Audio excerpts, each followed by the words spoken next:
Welcome back to the channel. Today, I'm going to be breaking down the team that I drafted for Season 6 of the VDL, and if you're excited for this season, be sure to drop a like and subscribe as we're getting very close to 300 subs, and I would love to hit that by the end of the year. Before we get into the team, I want to just give a few thank yous. First to Matt for making these awesome graphics. You always do a great job, and I really appreciate it.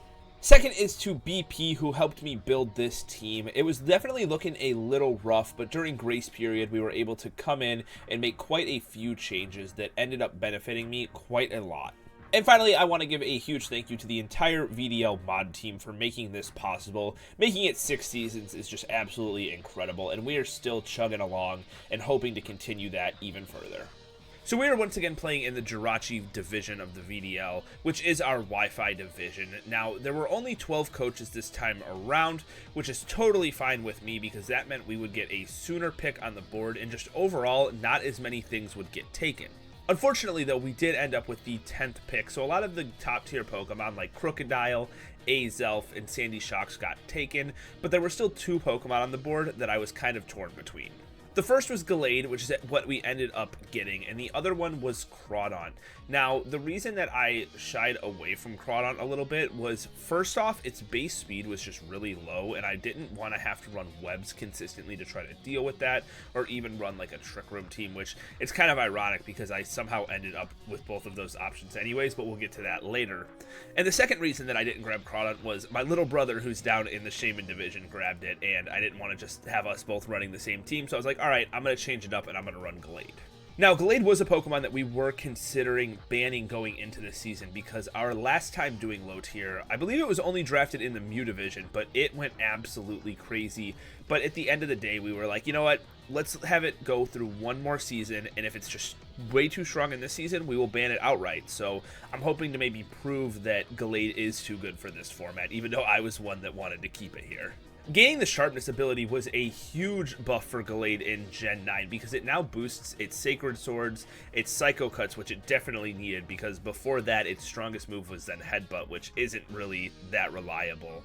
It also boosts Night Slash, and it gained access to Aqua Cutter in this generation too, which is also boosted by Sharpness. And with a base 80 speed, it is pretty decent in this format. There aren't too many fast Pokemon. A lot of the top tier Pokemon hit like 115, 110. So base 80 isn't horrible because after webs, we're going to outspeed a lot of those Pokemon. And I can even run Gallade as a choice scarf set or even agility to further boost my speed up because trust me, we're not lacking in power.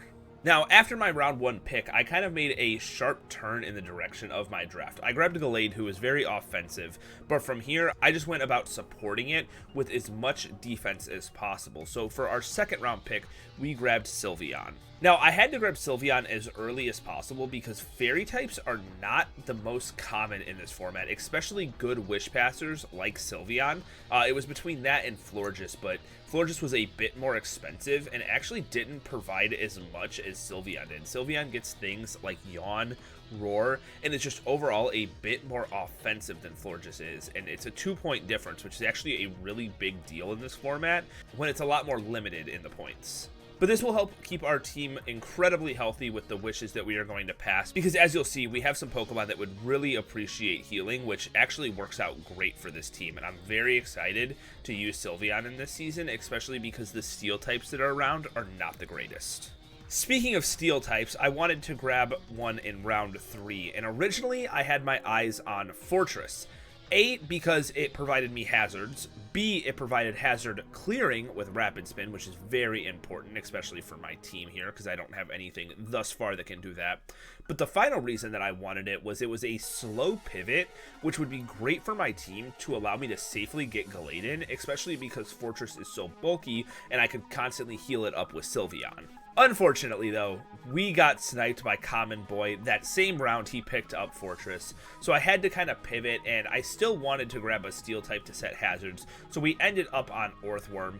Now, Orthworm does not get any hazard removal or pivoting options, but it does give us a ground immunity with its Earth Eater ability, which is very valuable because that only makes us weak to fighting and fire. And we have the fighting types covered for sure, and we'll get around to covering the fire types in a little bit. But this Pokemon will give us some great utility as well as defense to complement the special defense that Sylveon has. I think these two pair very well, and if we can pass Wishes to Earthworm, it'll be absolutely amazing because it'll just never go down. Going into the 4th round, we knew that flying types were going to be very good in this format because flying is just generally a very good offensive type, and rocks aren't the most common, and as I alluded to previously, the steel types on this board aren't the greatest either, so we picked up regular Moltres. I think this Pokemon is going to be very strong this season because, as I said, flying just looks super good offensively, and steel types are the one thing that can switch in, but not into Moltres because we do have that secondary fire coverage,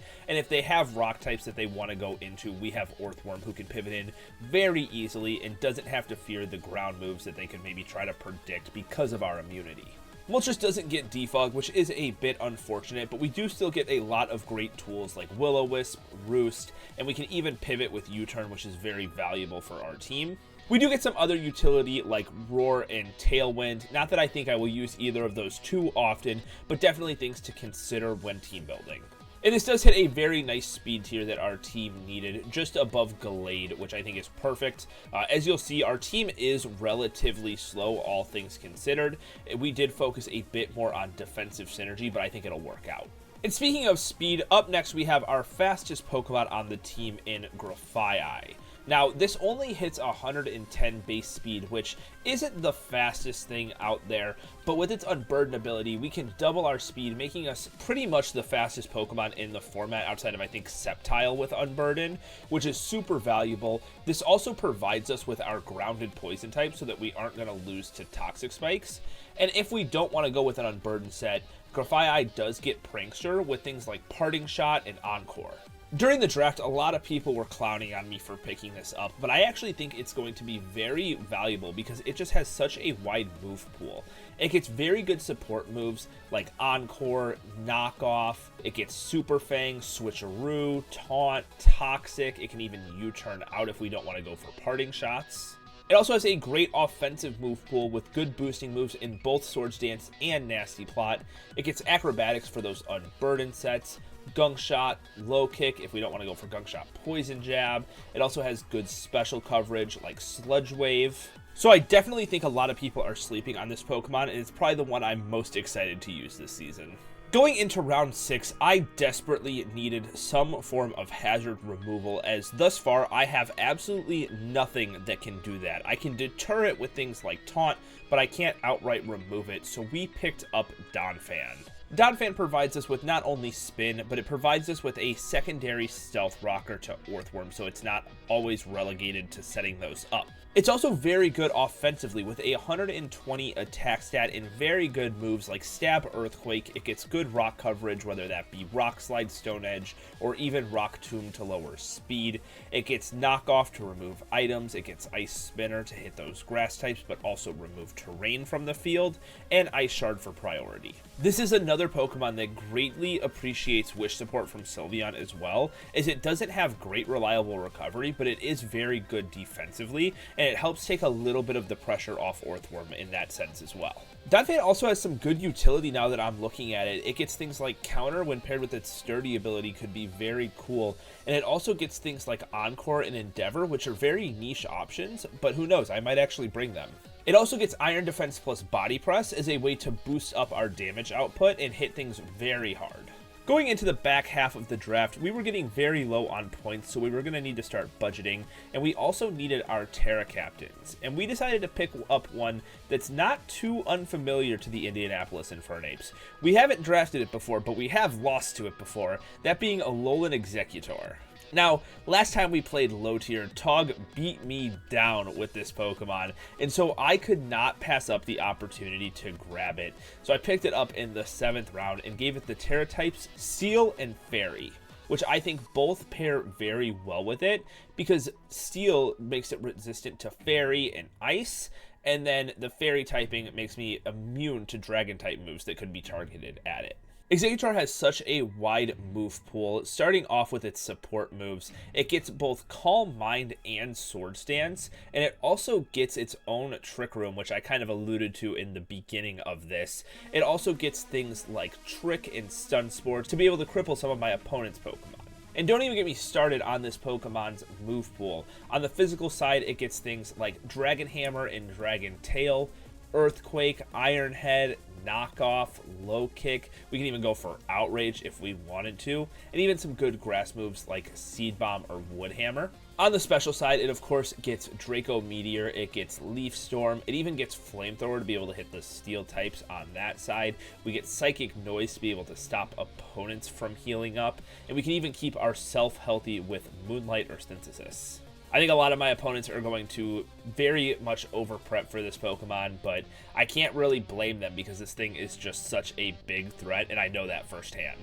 On to round 8, we are very much running out of points here, and so we picked up Hatchrim at 2 points for a few different reasons. First, it is our second Terra Captain being Terra Water and Steel, but I don't see this coming as often as we see Alolan Exeggutor coming. Now, this does deter my opponents from wanting to run hazards due to Magic Bounce, and with an Eviolite, this Pokemon is deceptively bulky. Now, on top of Magic Bounce being a great utility ability, we get a lot of good utility moves, whether that be Dual Screens, Healing Wish, Nuzzle to paralyze my opponents. We get Trick and even Trick Room if we maybe want to go that route. Not that we have the slowest Pokemon available, but still, nonetheless, an option. We even get some good moves, whether that be like Future Sight, Mystical Fire to be able to drop the special attack of my opponents, and even Draining Kiss to be able to keep ourselves at least relatively healthy. I see this Pokemon coming maybe once or twice, and maybe actually doing something if we do see it come, but to be honest, it was just a 2-point Pokemon to fill in the roster. Going into the 9th round, I still needed a Water type, and if you guys watched Season 4 of the VDL, the previous low-tier season, you will know that I drafted Lanturn. And if you know anything about me, I can't stand Lanturn because of that season. Now, let me kind of give you a little bit of a history lesson here on me and Lanturn. I picked it up in that season, expecting it to be the absolute GOAT of my team. Now, let me tell you what it ended up doing. Never getting a Discharge Para, and never getting a Scald Burn. There were so many games that I could have possibly won had I gotten any hacks from Lanturn, but it hated me and refused to do it. And so I said I was never drafting this Pokemon again. I cursed this Pokemon's name constantly. But yet again, here we are with Lanturn, and there's a few reasons for this. First, it fit the point budget because there are no 1-point Pokemon in this format. The lowest is 2 points, and so we had to grab a 6-point Water type, and I also, at this point, didn't have an Electric type. Speed tier wise, not the greatest, but it gave us a slow pivot with either Volt Switch or Flip Turn, so I was like, you know what? I guess we're picking it up, and trust me, I'm not the happiest about it, but hopefully it can give me some redemption this season. Like I said, it gets some good moves. It still has access to Scald and Discharge, Flip Turn, and Volt Switch as well, all previously mentioned. It also gets Ice Coverage and Ice Beam and then Thunder Wave, and that's mainly it. Like, it doesn't have anything too notable. It's really just going to be a bulky pivot that really appreciates Sylveon as support. Going into the final round, we have 2 points left, meaning we just needed to fill in our team. And as I alluded to in a lot of this video, we did grab a Sticky Web user in Dewpider. Now, you'll know if you watched last season that I had Araquanid, and I absolutely loved using that Pokemon, except the week that I brought a Soak Infestation set. Let's just try to erase that from our memories. But, you know, just grabbing the baby version of Araquanid seemed like a good idea. And honestly, its move pool is almost exactly the same. It's just lacking in the power that Araquanid has. So it's mainly going to be a Sticky Web support, like, sack, I guess is the best way to put it. But you know what? I'm glad to have it on the team here, and hopefully it's able to get some webs up and actually help support Gallade in this season. So that is our team for VDL Season 6. If you are excited for these games this season, please drop a like and subscribe. Our games will get posted every Sunday, with then the VDL watch parties happening every Monday, so you don't want to miss those. Those are going to be an absolute amazing time, and be sure, if you're not already, to check out the Discord. That is where I announce when we're doing watch parties, and I even post the videos there so you never miss an upload. But that's about all I have. I'll see you guys later. Peace.